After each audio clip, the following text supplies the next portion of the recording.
Today, I am graced with the presence of someone I like very, very much. Although Emily and I had a very short time together at Real Abilities Film Festival, it is very obvious to me how significant her impact is to the community. So I want to start off, Emily, by having you do a small introduction on who you are, please. I would be happy to. And the feeling is mutual. I know we met very briefly in a chaotic environment, but I feel very lucky that our paths have crossed now Yes. and that we have many different places and areas in common. Yeah. So, a little bit about me. I am a very passionate disability rights activist. I am someone who was born with a physical disability, so it has very much always been a part of my life. And my goal is really to educate people and bring them into conversations about disability, to make the disability experience more approachable and accessible when it's often something that can feel scary or confusing or alienating. So I do a lot of that through writing and through speaking and through storytelling. And my hope is that people will feel like I've met them where they are and they'll meet me where I am, and we can make the world a more inclusive place. Nice. Very nice. Thank you very much for that. So we're going to hop around all over the place to talk about all things Emily. So one of the first things that I found to be very impressive about her is her better half, who she's only been married to for the last 7 months. So this is a recent development. So for those that have not met your lovely husband, tell us a bit about who he is. Yeah, so my husband Brandon, who actually came with me to the event where you met me, so you got the inside scoop there. He is a fantastic human being. We have been married just a short time, as you said, but we've been together for a few years now, and he is a mental health counselor. He is one of the most social justice oriented and passionate human beings that I know. And he's just always so much fun to be around. And I have nothing but good things to say about him and would talk your ear off all day if I could. So cute if you look at her face. She's all red and she's talking about her husband, and it's so sweet. So we have to get the goods, which is how did you meet the man? You know, we met on an app and I was ready to throw my phone in the ocean and give up on dating forever. And then I sent him a message a few days after Christmas in 2022, and we are both Jewish. So there's a bit of a tradition, if you're Jewish, of eating Chinese food on Christmas and then going to see a movie. So I sent him a message because I saw that he was Jewish, and I said, can I ask how your Chinese food and movie day was? And then a few days later, at the beginning of January, he saw the message and he answered me back. And he's a total movie buff. So he was extremely enthusiastic about my message. And we started talking and we haven't stopped. Oh, look at that. That's so sweet. And I can attest, obviously, not only is he very lovely, but he's also very, very non-biased, meaning he speaks about his wife in very good terms and is very honest about her. And I kind of got a bird's eye view of who she was without even really getting to know her first, which is very sweet. Very, very, very nice man. And congratulations to both of you on that. Thank you. Now, this is what I know about her from a personal standpoint. So, we like wine, we like desserts, we like Jenga, and we like glitter glue. I'm like, that was so fascinating to me. I'm like, so I have to ask, because I'm a wine person myself. Good night, good movie, hanging at home. What are we drinking? So, good question. So, it sounds like you did a fun deep dive on my Instagram. Yes, I did. So, gosh, I am not really a drinker the way that I was. And I was never really a drinker, but I was the type of person who would at least have a cocktail or a glass of wine if I went somewhere. But lately, I have been very into mocktails if I go Ooh, somewhere. okay. So, yeah, college Emily was certainly different than Emily now. Um, I remember when I would have a tequila sunrise because I thought I was so cool and I thought it was so pretty. But now I'm very much into my fancy juice with no alcohol. And if I had to pick what I'd be drinking on a weeknight in front of the TV, I'm so boring. It's probably water at this point. That's what happens when you hit your 30s. Oh gosh, listen to this. My daughter's in her 30s too, and she's like, "Yeah, mom, it's like 9:30. It's time for bed." I'm like, "Oh my Lord, you 30-year-olds are like grandparents at this point." I'm like, "Oh my gosh."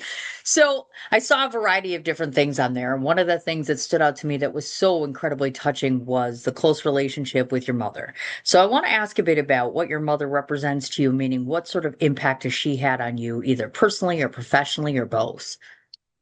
She's my best friend, first of all. I adore my mother. My mother has the same disability that I do. It's a genetic disability. Her younger brother, my uncle, has it as well. So we have that bond rooted in our DNA, beyond simply being mother and daughter. And I think that that has created a sense of understanding between us that I know not every mother and daughter is lucky enough to have. And so I don't take that for granted. But also having a disabled adult in my life has always been so important because kids with disabilities deserve to know that they can grow up and that they can become adults with disabilities who lead full lives. And I always had that right in front of me as I was getting older. So having someone who understands me innately, who shows me a pathway forward, who is someone that I just have a grand old time around is one of the greatest gifts for me. My mom's the best. That's so sweet, actually. Well, and second of all, I would assume because I'm a mom too. So one of the first things I think about is we have a member of our family who recently became disabled. And from the moment this happened, I said to him, to me, you do not look any different than you did yesterday or the day before. You're the same person to me. So I imagine that in your mother's eyes, you are perfect just as you are, which brings us to that point, which is, do you think it is possible for those of us in the community who are not disabled to just look at you, minus the disability, as in you are just like we are? I hope that one day we'll get to a point where that's the reality. But at the same time, I am someone who has learned to lean into disability as part of who I am because to me, it's an identity with a history behind it, a community and a culture. And so it's something that I'm really proud of because it has shaped so much of who I am. And so when I was younger, the biggest compliment that you could pay me was to say, "Oh, I don't think of you as having a disability." And I know that when people say that, it's really coming from a well-meaning place. But then I started to realize, what if you did see the disability, but you also saw me, the whole person? The disability is something that's part of who I am. It shapes my life experiences. It shapes how the world experiences and perceives me, but it doesn't make me any less of a human being. And I've come to the point where I want people to see, acknowledge, celebrate all of me, all of who I am, and recognize that I am worthy as I am, and you are worthy as you are. Sure. When I met you, you were not standing, you were in a wheelchair. I am told sometimes by individuals that sadly they are not seen, but the wheelchair is. Do you feel still on occasion, even at this point, that people only see the wheelchair? For sure. I think that especially because the wheelchair that I use when I'm out and about in public is a larger power wheelchair. So I always joke, I've got a tank attached to my butt. You can't miss it. And when I enter a room, the wheelchair makes itself known. Yeah, And I want people to recognize that it's a tool of movement and a tool of freedom of mobility for me. But it is not the only thing about me that I want you to notice. That being said, because it is, again, this thing that's just kind of attached to my butt, I like to joke that it's like my peacock feathers. You're going to notice it, you're going to see it, and that's okay. To me, as long as you are not reducing me just to that one part of who I am, I'm okay with you noticing it, as long as you notice that there is a person in the wheelchair. sure. Understood completely. Now, to let everyone know, in case they aren't familiar with you, you have a condition called Larson syndrome.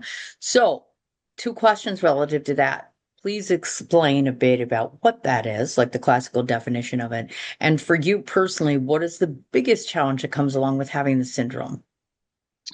Larson syndrome is a genetic joint and muscle disorder. It is something that manifests differently in different people, and it's pretty rare. It affects about 1 in 100,000 people. And I happen to be particularly rare in the sense that we have the multiple instances of it in my family. I think that is in and of itself what poses the biggest challenge. Having a rare disability and something that people are not quite familiar with can often limit knowledge from a standpoint of medical supports. It can limit knowledge from a standpoint of society's attitudes towards you. So, my goal has always been to talk about my disability openly in the hopes that people will understand that even if something is a quote unquote rare disability, there are so many disabilities that are rare that really disability is not rare at all. Oh, yeah. Now, when we look at your future, there are some conditions, of course, that make you less, what's the term for it? I would say, as you get older, is this going to become progressively more difficult for you? Is this a condition that worsens over time, or? So this is not a progressive disability per se, but having a joint and muscle condition is certainly something that is compounded by getting older. So makes arthritis more likely, makes osteoporosis more likely. There are certain, joys of getting old that I will navigate. But then again, everybody as they get older navigates these changes in their body. Oh, you betcha. And of course, I'm going to gather that you meet a ton of us out in the community, and maybe even your husband before he was your husband. It takes time to get used to and make people comfortable, not only on your side of the fence, but our side of the fence. Are there things that you feel that we as a society could be doing more of so as to accommodate your needs? It's a great question. And I think the most important thing that I point out to people is there are absolutely laws in place around accessibility and removing barriers. And I say that you can create a policy, but you can't legislate an attitude. And so the attitude shift is what needs to occur. And it's really great if there's a ramp and I can get into the building. But if once I'm in that building, I'm not treated as though I am welcome to be in that building, then you haven't really made it an inclusive environment. And so my biggest ask for people has always been to work on moving beyond your biases and recognize that disability is just a natural part of the human experience. Oh, yeah, absolutely, without a doubt. Do you think that there is some way that maybe we could ever rid of the term disability and everyone would just refer to each other as we are? That's my hope, anyways. Maybe it's a little naive. It's a really good question. And I think that there comes a point where we all hope that we don't need to reduce a person to the sum of their parts. Yeah. For me, I am someone who is not afraid to use the word disability because of where we are right now in society, because we do need that reminder that people with disabilities exist, that we are here, that we have rights that are legally protected. The Americans with Disabilities Act, for example, has the word disabilities right in the title. And so I see it as a reminder of those legal protections, a reminder of the community that I am part of. I want people to not leverage it as an insult, not to see it as a negative. And that's the thing that I want to erase, that idea that, because somebody may be different than you, that they are in some way less than. And if we could get to a point where we could eliminate that attitude, that would be the most powerful thing for me. Hmm. Well, and to those that might watch this today who happen to have a disability themselves, is there any advice or recommendation that you can give to them as far as with coping? I've been told that one of the hardest things to deal with, of course, is finding out a diagnosis and then finding out the potential limitations you have with it. What would you say to somebody who's first starting out on this journey? It's interesting because in some ways, I have only the knowledge of having a disability because I was born with my disability. So I understand that if somebody acquires a disability through injury or a medical diagnosis later in life, that their experience will be different than mine. Although I have over the years acquired my own new laundry list of diagnoses. And so each time that comes up, I remind myself that there are many people have to adjust to new things going on in their minds and in their bodies. And it can be incredibly scary because we live in a world that's not always accepting of that, not always welcoming of that, or willing to remove the barriers that are in place. And so when it comes to coping, I really encourage connecting with people who are part of the disability community, finding your way forward by finding support systems and not pushing against the new experience, but recognizing that even if you don't embrace it, even if you're feeling uncertain about it, there are many, many other people also navigating disability, and you are not alone in that. 1 in 4 adults has some type of disability in the United States alone. Globally, it's more than 1 billion people. There's a community there. Don't shy away from that community. Mhm. Absolutely. Thank you very much for that. Fun fact about you, I did not know until I started researching about the Sesame Street thing, and that is so cool that you've been on Sesame Street. I'm never going to get there. Most of us are never going to get there. And some people, I'm like, I've heard other people talk about being on children's shows, and they're like, well, that's interesting. So how do people respond to that? Like when they hear, like, she's been on Sesame Street? It's my fun fact that I can use at parties, but in all sincerity, I was 10 years old when it happened. I was on multiple episodes, and the goal was really to have me be a character with a disability to educate other kids and their families and their caregivers about my life with a disability. And in hindsight, I wish that I could relive the experience all over again because I don't think that a 10-year-old quite understands the Yeah. gravity. But also, there was so much power in that, and people always react very excitedly because Sesame Street is so beloved, and because Sesame Street does such a great job of highlighting the diversity of the Yeah. world around us, and to have been even a small part of that is just a gift to me. Oh, yeah.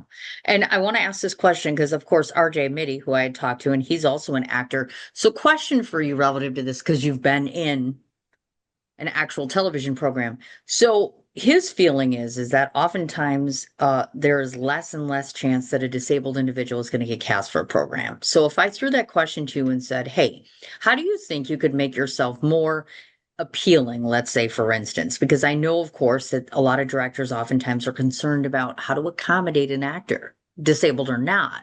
So, how do you feel that the industry could embrace you more in terms of allowing for more opportunities in film and television? I think that what happens right now is that including people with disabilities is seen more as the right thing to do rather than recognizing that it's also going to be the lucrative thing to do in the sense that people want to give their money to films, to TV shows, to products, to services where they feel seen, where they feel represented. And the disability community is not a niche market, even though it seems like a niche market, because there are literally over 70 million of us in the United States. You can absolutely be making money. So that's the business case. But I think also in terms of recognizing the value that people with disabilities bring to productions, we are great at creative problem solving. We've got skills in front of and behind the camera. We are people who can bring depth and nuance and richness to a story. It doesn't need to be a story just about disability. It can be a story where a character is disabled, but the disability is not the crux of the story, because that is what the world looks like. And despite everything, I still believe that people want to see what the world actually looks like and have that reflected back at them. No, I agree 150%. And some people I know a lot of times when putting you on a film set, anybody really, but even more so when you're dealing with someone with a disability, how can we make our film sets more accessible, more easier and safer for someone who might have a disability? I do a lot of work in this area. I am a disability inclusion strategist with Easter Seals Southern California, Yeah. and they do a lot of work in the realm of media representation of disability. And one of the biggest things that we try to convey is that creating a welcoming and inclusive and accessible set should not just be a single line item in a budget. It should be the ethos that informs the entirety of your production. How can you make things welcoming and accessible to everyone? Because then it Yeah. will be a better experience for everybody. Everybody deserves to feel safe and welcome on set, whether they have accessibility needs, whether they have dietary restrictions, whether they need scheduling flexibility. It makes a better experience for everybody. So when you're Agree. providing what you consider to be accommodations for the disability community, you're actually creating a better set for every single person on it. A wonderful way to look at it too. And hopefully everyone else can hear that loud and clearly so we can have some change. Even in the Hollywood realm too, I've noticed that there's been a tendency to cast people who play a disabled individual who are not disabled. And then I'm like, I get the power of acting, but wouldn't it just be easier to use somebody who already has that condition? You know what I mean? It's like we're still working on the Hollywood realm of things.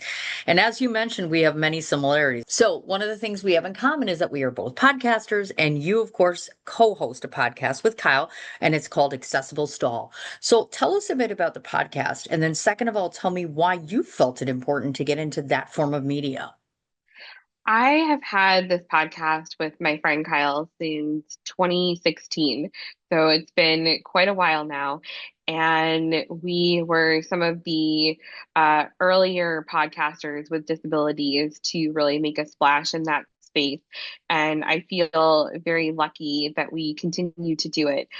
It was such a priority because we realized we were having so many conversations about disability, and we felt like there must be more people who either had their own experiences to share or would feel seen by it or would just want to get engaged in the conversation. So rather than just talking to ourselves in an echo chamber, we wanted to expand that conversation.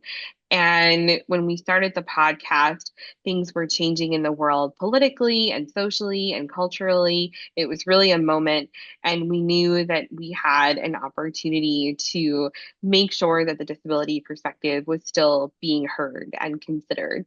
And I love doing the accessible stall. It's been something that's been, such a crucial part of my life for a decade. And every time I hear from someone that they had it on while they were driving home or trying to fall asleep, and then they ended up just talking back to the podcast because we said something about disability that either if they don't have a disability made them think, or if they do have a disability made them feel like they were represented. That's powerful. Representation is Yeah. powerful. Yeah, absolutely, without a doubt. Are you still currently doing it, or people I know they can check out all the prior episodes as well? We are still currently doing it. We are definitely slower on releasing episodes now because life has gotten more chaotic as it does. But it still very much exists. And we just recorded an episode earlier this week as the time of us having a conversation. Very, very cool. I like that. Now, I know you mentioned earlier your work with the Easter Seals, but I also know that you work for Change for Balance. Can you tell me a bit about what that is? Yeah, so I like to have my hands in a lot of projects all at Yep. once. And so Change for Balance is a really great communications firm that does a lot of work around um, key social justice issues. And I have worked with them on a multitude of projects connected to, again, disability and representation and the media. I love using communication and using tools of communication as tools to educate people about disability. And Change for Balance has definitely been a pathway for that. Nice. Very, very nice. And second of all, she's not only a publications editor, but get that she's been published in places like the New York Times, the Huffington Post, CNN, which trumps me because I have yet to get there as well. Ouch. But I can live with it. So what I want to talk a bit about is oftentimes, people as writers, that's a big deal, getting to even one of those, like the Huffington Post or CNN or New York Times. But to get all of them and a multitude more is a big deal. So if somebody happens to be watching this, any good tip on how you feel they can get to a point where they'll actually get their work seen in a publication like that?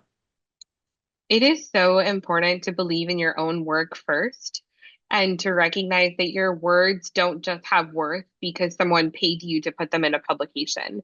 Yeah. I am a big believer in creating your own portfolio and having ownership over a lot of your own work and your own writing. Much of the work that I did, especially in the earlier years in my career, was writing blog posts and putting them on my website. I wasn't getting paid for it. I was excited if a few people read it and I got a little bit of traction online. This was still, the early days of social media.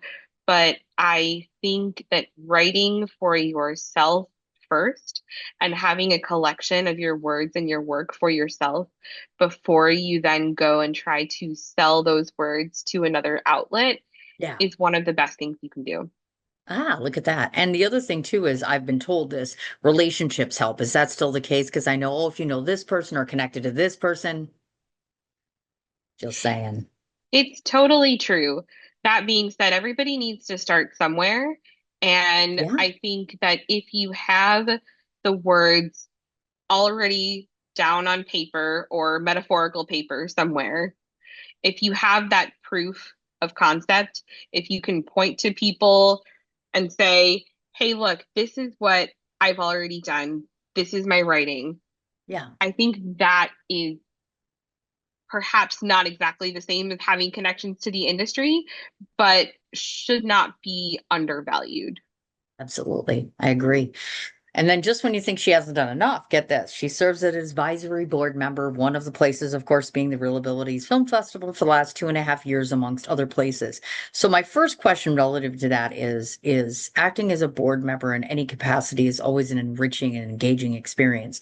So tell me a bit about why you opted to be a part of that. How do you make a difference by being a board member for these organizations? I'm a big believer in operating collaboratively and being part of larger community efforts. And so I see any board role and any advisory role as a chance for me to contribute whatever knowledge professionally or lived experience that I have, but also a chance to learn from that organization. So I Sure. see it as very much being mutually beneficial. But especially in the case of real abilities, I'm someone who is so passionate about representation of disability in film and television and the media at large. And it felt like the perfect fit to be able to lend that passion and some of the communications knowledge that I have to them. Sure, you bet. Do you envision at some point in time that you'll become? I know that I've seen other individuals become actual spokespersons for different relationships or have a partnership, I should say, with particular organizations. Would you find yourself going in that direction at some point? I think that I try to be thoughtful about the organizations that I have partnerships with. There's other organizations that I'm involved with, that I've served on the board of, and I try never to be a singular spokesperson because there are so many people who have so many different experiences. Oh But yeah. if I can lend my voice to an organization in any way and their cause and their work is something that I believe in, then I'm always happy to do that. It's awesome. So, Real Abilities Film Festival. I have not covered before. This is the very first time that I had been there this year. It was a very different experience walking into it and meeting all the various. Everyone was so friendly and welcoming and very honest and open about their projects, their disabilities, what they bring to the table, etc., which I love so much. That whole networking environment and collaboration efforts and the beautiful carpet that you had established. So, why don't you tell everyone a bit about what Real Abilities Film Festival represents? And second of all, tell me some of the best films in your opinion that you showed this year. Really good question. So, real ability is put simply, a disability film festival, but it's so much more than that. It's a touchstone for the disability community. It is an educational tool Yeah. for people to learn more about the disability experience. It is an opportunity for creators and media makers to have their work shown to broader audiences. And it's really also driving increased accessibility and representation throughout the film industry. Yeah. So I think that they just do so much. And there were so many powerful films. One Hmm. that I want to point to in particular is called Disposable Humanity, Yeah. and it talks a lot about how the Nazis carried out systematic killings of people with disabilities. And that to me is something that really struck a chord because I am someone who is both Jewish and disabled. Yeah. And I think that the film both taught us about history and also managed to meet the current moment. Yeah, without a doubt. I've seen that before at another festival, actually, and it's breathtaking. And she's absolutely right. If you didn't get a chance to go to Real Abilities, of course, go back and take a look at the entire lineup of different films because they're just breathtaking. And the selection process must be very thorough because I was not unimpressed with really anything. It was absolutely lovely. I have been told that the attendance is wonderful, of course. Do you envision that, let's say for next year's program, you're going to add anything new or different, or what can we hope to see happen over the next year? I think that real ability is always innovating. Yeah. One thing that I think deserves a shout out this year that I think they'll only continue to build on is the way that they implement accessibility into every facet of their experience, whether it's the accessibility of the environment or it's the accessibility of the actual film viewing experience Yeah. through technology. They are, I think, leading the way and being a model for other major film festivals, and I hope that other major film festivals will take notice. In terms of what's to come, I think your guess is as good as mine, but I think that's also because the film world and the disability world are both constantly evolving. Yeah. And I think that whatever is relevant now could be entirely different in a year from now. And that's the exciting thing is that the very nature of having a disability is being adaptable and figuring out how to adjust to the environment around you. And I think that real ability kind of captures that particular ethos. I also didn't realize after I looked at it, I don't know if you're affiliated with it, but there are other Real Abilities. Like in LA, I noticed there was a Real Abilities Film Festival. So how many are there at this point? Do you know? I don't know the exact number, but I know that there are a multitude of them. There's one that happens in New Jersey, in LA, Yeah. as you said. I know that there's one that happens in Texas. There are screenings that happen in multiple states and multiple places. It's also international in the sense that they bring in international films. So yeah, it is not limited to New York. New York is certainly the flagship event, Yes. but it's taken root around the country. This is awesome. I love that. Now, before we talk about your book, I saw something you did. As a managing editor, this made me think. You actually put together a disability holiday gift guide. And so, what I'm curious about is, are you one of the rare people that do that, or do you find that there are other publications out there that actually put together something specific to disabilities and gifts? So my colleague and I and my friend who works with me on this, we call ourselves the original disability holiday gift guide. And near as I can tell by doing internet searches and going way back in time, we were among the first, if not the first, to specifically highlight people with disabilities who were creators of Okay. things. There were people before us who created gift guides where they were sharing products specifically for the disability community, but not necessarily created by the disability community. And we wanted to highlight things by the disability community that didn't necessarily need to be just for the disability community. Okay. So that was kind of the difference. And we've been doing it every year for years now, and we love being able to give people who are creative a chance to amplify their work. It's awesome. It is. And it's got me to thinking that maybe I should include some of that in my own gift guide because I do actually have a product guide in every issue, but it never occurred to me to do something like that. So kudos to you on that one too. And then that brings us to she's also a published author, for God's sake. Is there anything that you haven't done? So before we talk about the book, we should talk about this. Is there going to be a movie? Oh, heavens, no. I am not an actor, I'll tell you that. Despite having been on Sesame Street, acting talent is not really my thing. I am a writer and I am a speaker and I can do things off the cuff, but you give me a script and suddenly I am just like, I don't know what I'm doing.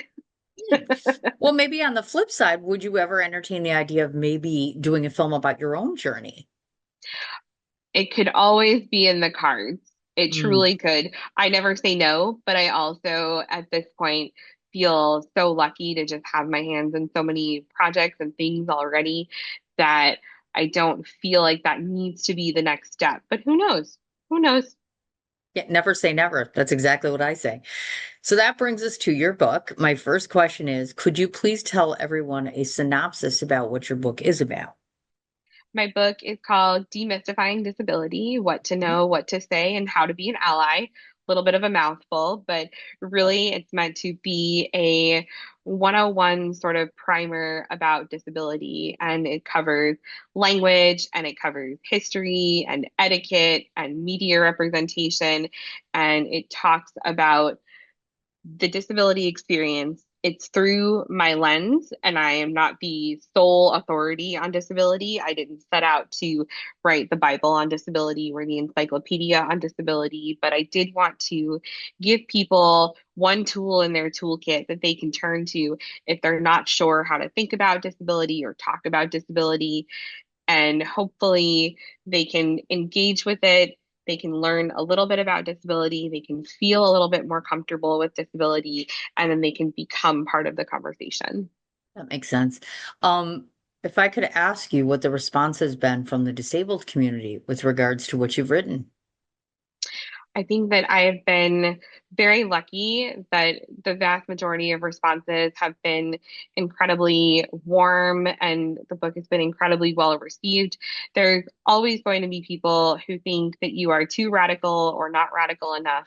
Yeah. And I have come to understand that as long as I remain grounded in my own purpose in educating people and try not to do any harm to the community and try not to speak over anyone and let people know that I'm speaking for myself, I think most people have really vibed with that, for lack of a better way of putting it. No, I get you. I do. Um, I'm assuming that this book is on all the major platforms and all the big areas that you would expect it to be. Yes, absolutely. You can get it on all of the usual websites that you would go to for book shopping.